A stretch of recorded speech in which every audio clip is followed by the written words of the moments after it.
से बोलती हूँ, देखिए धर्म की राजनीति नहीं करनी है। बंगाल बिहार नहीं है, बंगाल मध्य प्रदेश नहीं है, बंगाल उत्तर प्रदेश नहीं है। दोस्तों, पश्चिम बंगाल में सयोनी घोष के भाषणों ने पूरे चुनाव का माहौल बदल दिया है। उनके भाषणों ने सिर्फ भीड़ नहीं जुटाई बल्कि चुनाव की दिशा और दशा दोनों बदल कर रख दी है। जहां भी सयोनी घोष जाती हैं, अपने भाषणों से वो सिर्फ टीएमसी की आवाज नहीं बनती बल्कि पूरे बंगाल की एक अलग पहचान भी सामने रखती हैं। पश्चिम बंगाल आखिर कैसा है, वहां के लोग कैसे हैं, वहां की संस्कृति कैसी है, ये सब आपको सयोनी घोष की बातों से ही समझ आ जाता है।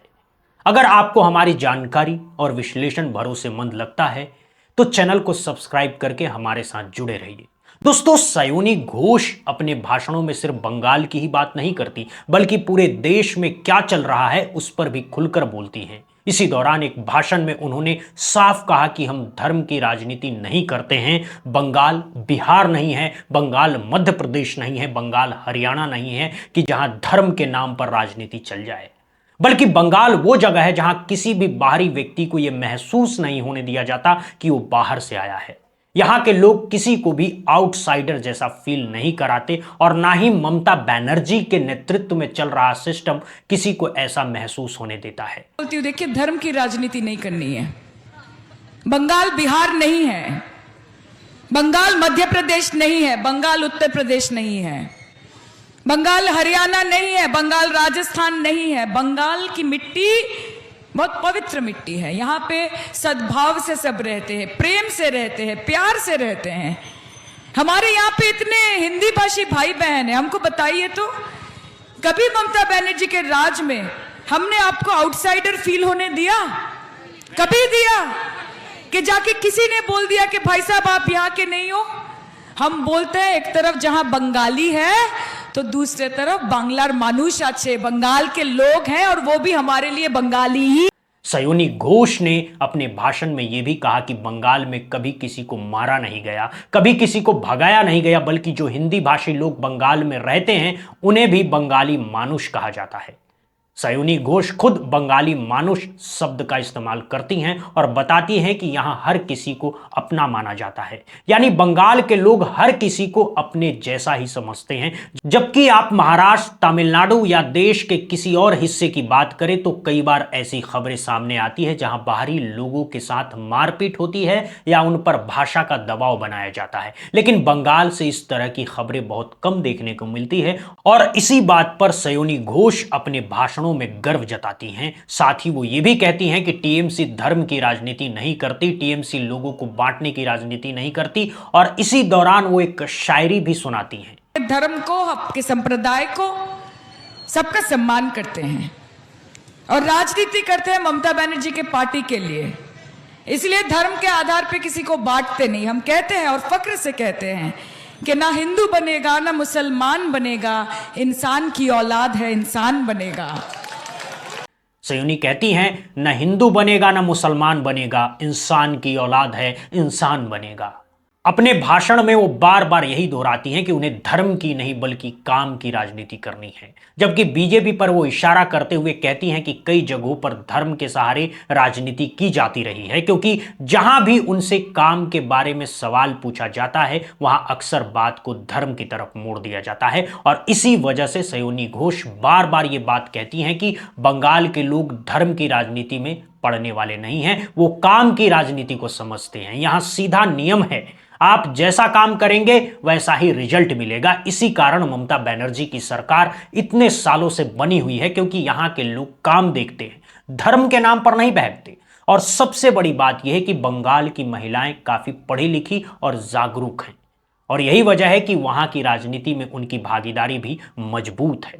अगर देखा जाए तो तृणमूल कांग्रेस ही वो पार्टी है जिसमें महिला सांसद और विधायकों की संख्या सबसे ज्यादा है। वहीं भारतीय जनता पार्टी के पास 240 सीटों में से सिर्फ 31 महिला सांसद है, जबकि टीएमसी का रेशियो इससे काफी बेहतर माना जाता है। यही नहीं, टीएमसी लगातार महिला चेहरों को आगे लाने पर जोर देती है। मौजूदा वक्त में अगर आप बंगाल के चुनावी माहौल को देखें तो रैलियों और राजनीति में महिला चेहरे सबसे ज्यादा नजर आते हैं और उनमें सबसे बड़ा नाम सयोनी घोष का सामने आ रहा है। उनके रैलियों में जबरदस्त भीड़ उमड़ती है, लोग दूर दूर से सिर्फ उन्हें सुनने के लिए आते हैं। हर कोई चाहता है कि सयोनी उनके इलाके में आए और अपनी बात रखें। उनके भाषणों का स्टाइल ही ऐसा है कि लोग उनसे कनेक्ट महसूस करते हैं। जो भाषण आप सुन रहे हैं वही दिखाता है कि आखिर बंगाल में उनका इतना क्रेज क्यों है, लोग उन्हें क्यों पसंद करते हैं और क्यों बार बार सुनना चाहते हैं। संसद में भी जब सयोनी घोष बोलती हैं तो उसी अंदाज में सीधे सवाल बिना डर के वो सरकार से जवाब मांगती हैं और बताती हैं कि बंगाल अस्मिता क्या है। देश के बड़े बड़े मुद्दों पर वो खुलकर सवाल उठाती हैं और सत्ता से पूछती हैं कि आखिर जो फैसले लिए जा रहे हैं उनके पीछे असली वजह क्या है। ये सारी बातें सयोनी घोष जब संसद में बोलती हैं तो उनके भाषणों में साफ दिखाई देता है और यही अंदाज अब पश्चिम बंगाल के चुनाव में भी नजर आ रहा है। इस वक्त वो सिर्फ मंच तक सीमित नहीं है बल्कि सड़क पर उतरकर लोगों के बीच जा रही हैं। उनकी जो तस्वीरें सामने आ रही है वो साफ बताती हैं कि वो लोगों के साथ कितना ज्यादा घुल मिल कर रहती हैं। जहां भी जाती हैं बड़ी संख्या में खासकर महिलाओं के साथ जुड़ती हैं, उन्हें गले लगाती है, उनके साथ बैठती हैं, मुस्कुराकर बातें करती हैं। यही चीज दिखाती है कि वो सिर्फ नेता नहीं बल्कि लोगों के बीच की नेता बनकर खुद को पेश करती हैं। वो ये मैसेज देने की कोशिश करती हैं कि वो बंगाल की ऐसी नेता हैं जो दूर से राजनीति नहीं करती बल्कि लोगों के साथ मिलकर उन्हें साथ लेकर चलती हैं। इसी दौरान अपने भाषणों में वो आगे कहती हैं कि हम ममता बनर्जी की पार्टी तृणमूल कांग्रेस से हैं और हम धर्म की राजनीति नहीं करते, हम काम की राजनीति करते हैं। वो बड़े सरल अंदाज में कहती हैं कि हम सिर झुकाकर वोट मांगने आएंगे और सिर झुकाकर ही आपसे पूछेंगे कि आपका काम क्या है और उसी काम को करने के लिए हम खड़े रहेंगे। दोस्तों, इस वक्त पश्चिम बंगाल में सयोनी घोष का जबरदस्त असर देखने को मिल रहा है। जहां भी वो जाती है वहां भीड़ अपने आप उमड़ पड़ती है। हर कोई ये जानना चाहता है कि सयोनी आएंगी तो क्या बोलेंगी। काम है कि आपके लिए सर उठाकर काम करेंगे, सर उठा के तृणमूल कांग्रेस का झंडा लेके जाएंगे और सर झुका के हर घर में पहुंच के बोलेंगे कि क्या जरूरत है, हमें बताइए, हम आपके लिए काम करने आए हैं। अगर आप उनके भाषणों को ध्यान से सुने तो कहीं भी ऐसा नहीं लगेगा कि वो सिर्फ जुमलेबाजी कर रही हैं या किसी मिथक को जोड़कर बातें बना रही हैं, बल्कि वो सीधे सीधे लोगों से जुड़े मुद्दों पर बात करती हैं। दोस्तों, आज देश में क्या चल रहा है उसी से जुड़े सवाल उठाती हैं। साथ ही भारतीय जनता पार्टी पर सीधा निशाना साधते हुए ये भी बताती हैं कि कैसे धर्म को राजनीति में इस्तेमाल किया जाता है और खास तौर पर ये बात दोहराती हैं कि बंगाल में धर्म की राजनीति नहीं चलेगी क्योंकि यहाँ के लोग धर्म की राजनीति से ऊपर उठकर सोचते हैं। वो ये भी कहती हैं कि बंगाल में लोग माँ दुर्गा की पूजा करते हैं और जय सिया राम का नारा देते हैं। जय श्री राम को लेकर भी उन्होंने साफ कहा कि हम सांप्रदायिक तरीके से नहीं बल्कि जय सिया राम कहते हैं क्योंकि हमारे यहाँ सीता माता का नाम पहले लिया जाता है। इसी तरह की सहज कनेक्टिंग और सीधी बातों की वजह से आज पूरे बंगाल में सयोनी घोष का जबरदस्त क्रेज देखने को मिल रहा है। उनके रैलियों में भारी भीड़ उमड़ रही है और लोग उन्हें सुनना चाहते हैं और यही वजह है कि उनके भाषणों को सुनने के लिए हर जगह जबरदस्त भीड़ दिखाई दे रही है। फिलहाल के लिए इस खबर में इतना ही। ऐसे ही सटीक और भरोसेमंद खबरों के लिए बने रहिए हमारे साथ। जय हिंद, जय भारत दोस्तों।